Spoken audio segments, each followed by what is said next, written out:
ایک اور بات میں آگے بڑھنے سے پہلے تمام مردوں اور خواتین سے عرض کروں گا کہ رمضان المبارک کے مہینے میں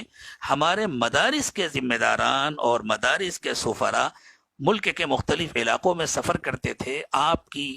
اللہ کے لیے نکالی ہوئی زکوٰۃ اور آپ کے صدقات اور صدقۃ الفطر اور دوسرے صدقات کو جمع کرنے کے لیے، جن کے ذریعے مدارس کا پورے سال کا بجٹ پورا ہوتا ہے۔ یہ بات ذہن میں رکھیں کہ یہ مدارس اسلامیہ ہمارا نہایت قیمتی اثاثہ ہیں، یہ ہمارے لیے ہمارے گھر سے زیادہ قیمتی ہے، یہ ہمارے لیے ہمارے محلے کی مسجد سے زیادہ قیمتی ہے، یہ ہمارے لیے ہمارے کارخانوں سے اور ہماری دکانوں سے اور ہماری فیکٹریوں سے اور ہمارے سارے کاروبار سے زیادہ قیمتی ہے۔ اس لیے کہ اگر مدارس نہ رہے خدا نخواستہ تو مسجدوں میں امام کہاں سے آئیں گے،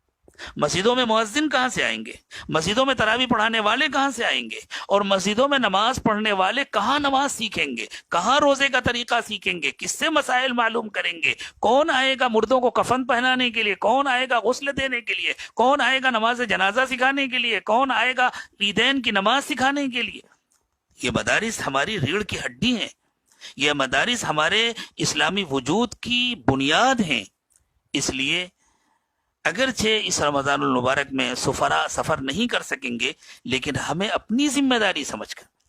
جس طرح اس لاک ڈاؤن کے زمانے میں بھی ہم اپنے گھر والوں کا انتظام کر رہے ہیں، ہم اپنی ضرورتیں پوری کر رہے ہیں، ہم محدود وقت میں جا کر کے اپنا سامان خرید رہے ہیں، اسی طرح زکوٰۃ تو اللہ تعالیٰ نے فرض کیا ہے، آپ زکوٰۃ نکالیں، آپ اور صدقات نکالیں اور اپنے پاس محفوظ رکھیں۔ اور جن مدارس کا آپ تعاون کیا کرتے تھے، آپ بازار سے سادے لفافے لے لیں اور ان لفافوں کے اوپر ان مدارس کا نام لکھ لیں اور ان کا تعاون نکال کے رکھ لیں، بلکہ کوشش کریں کہ جتنا کرتے تھے اللہ اگر فضل فرمائے اور اللہ گنجائش دے تو اس سے کچھ بڑھا کر کے وہ تعاون کریں، اور بعد میں جب وہاں کے ذمہ داران آئے تو ان کے حوالے کر دیں، یا ان لوگوں سے رابطہ کر کے اگر ان کا اکاؤنٹ نمبر ہو تو ان کے اکاؤنٹ میں ٹرانسفر کر دیں، لیکن اس کی پوری کوشش کریں کہ مدارس کے چندے میں کمی نہ آنے پائے، اس لیے کہ یہ مدارس ہمارے اسلامی وجود کے لیے ریڑھ کی ہڈی ہے۔ اللہ تعالیٰ ان مدارس کو باقی رکھے۔ انہی مدارس کی برکت ہے کہ آج ہماری زندگیوں میں دین نظر آ رہا ہے، انہی مدارس کی برکت ہے کہ آج جماعتیں چل رہی ہیں، علماء ہیں، حفاظ ہیں، مفتیان کرام ہیں،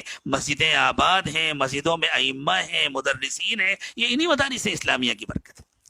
اس لیے میں یہ درخواست کروں گا کہ پوری کوشش کریں کہ کوئی مدرسہ عید کے بعد اس وجہ سے تکلیف میں نہ آنے پائے کہ ہمارے پاس خرچ کرنے کے لیے پیسے نہیں ہیں، ہمارے پاس اساتذہ کو دینے کے لیے تنخواہیں نہیں ہیں، اس وجہ سے ہم طلبہ کا داخلہ نہیں لے سکتے، اس لیے ہم ان کا انتظام نہیں کر سکتے۔ اللہ نہ کرے کہ یہ وقت آئے، اللہ نہ کرے، اور اگر خدا نخواستہ ہماری کسی سستی کی وجہ سے ایسا کچھ ہوا تو یہ ملت کا اجتماعی خودکشی کا فیصلہ ہوگا۔ اللہ تعالیٰ پوری ملت کی حفاظت فرمائے۔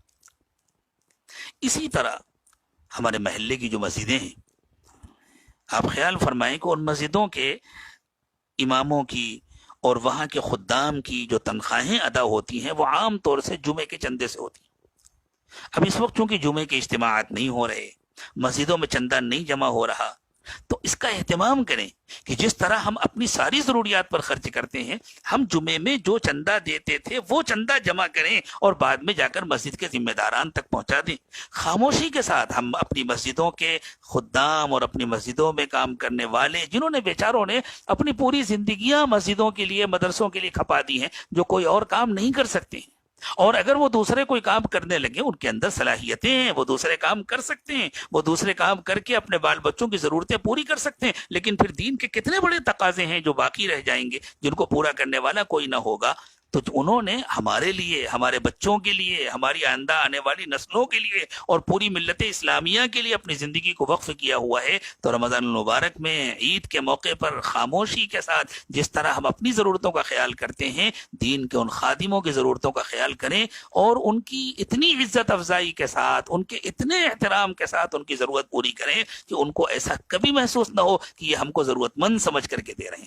اور واقعی ہم ان کو ضرورت مند سمجھ کر کے کیوں دیں؟ ضرورت مند تو ہم ہمیں، ضرورت تو ہماری پوری ہو رہی ہے، ان کے ذریعے سے اللہ تعالیٰ ہماری اور ہمارے نسلوں کی دینی ضرورتیں پوری کر رہے ہیں، اس لیے ہم ضرورت مند ہیں کہ ہم ان کو، اگر ہم کسی ڈاکٹر کو فیس دیتے ہیں تو ڈاکٹر کو صدقہ سمجھ کر نہیں دیتے، اپنی ضرورت سمجھ کر کے دیتے ہیں کہ ڈاکٹر ہماری خاطر بیٹھا ہے۔ کسی وکیل سے ہم مشورہ لیتے ہیں، اس کو فیس دیتے ہیں تو اپنی ضرورت سمجھ کے دیتے ہیں کہ بھائی یہ وکیل صاحب بیٹھے ہوئے ہیں ہم کو مشورہ دینے کے لیے، ہم کو قانون بتلا رہے ہیں۔ اسی طرح یہ جو دین کے خدام ہیں یہ ضرورت مند نہیں ہے کہ ہم ان کی مدد کریں، ہم ضرورت مند ہیں کہ ہم ان کی خدمت کریں تاکہ وہ دل جمعی کے ساتھ دین کی خدمت میں لگے رہیں۔